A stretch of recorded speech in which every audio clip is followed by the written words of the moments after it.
Hi everyone, ఈరోజు మనం pizza ఎలా తయారు చేసుకోవాలో చూసేద్దాం రండి. ఫస్ట్ చపాతీ పిండిని తడుపుకొని చపాతీని ఒక ముద్దలాగా చేసుకొని అందులో చీజ్ పెట్టి ఈ రకంగా ఫోల్డ్ చేయాలి.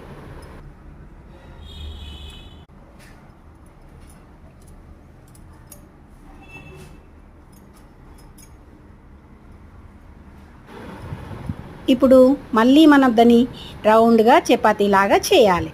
చేసిన తర్వాత ఫోర్క్ తోటి ఇలా హోల్స్ చేసుకోవాలి.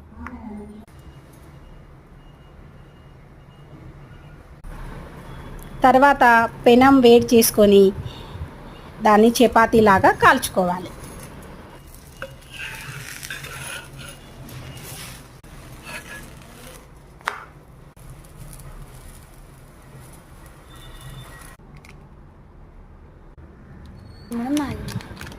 టూ సైడ్స్ చపాతీలా రోస్ట్ చేసుకున్న తర్వాత అందులో మ్యాగీ మసాలా, ఉప్పు, కారం, ఆయిల్ వేసి ఈవెన్గా స్ప్రెడ్ చేసుకోవాలి.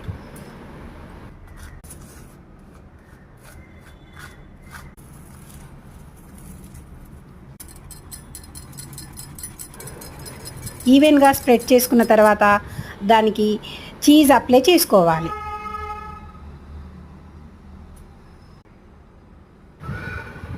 చీజ్ అప్లై చేసుకున్న తర్వాత క్యాప్సికమ్ ముక్కలు, ఆనియన్స్ ముక్కలు స్క్వేర్ షేప్లో కట్ చేసుకొని దానిపైన స్ప్రెడ్ చేసుకోవాలి. తర్వాత దానిపైన ఆరిగానో, చిల్లీ ఫ్లేక్స్ వేసుకొని పెనం మీద మళ్ళీ ఒకసారి రోస్ట్ చేసుకోవాలి.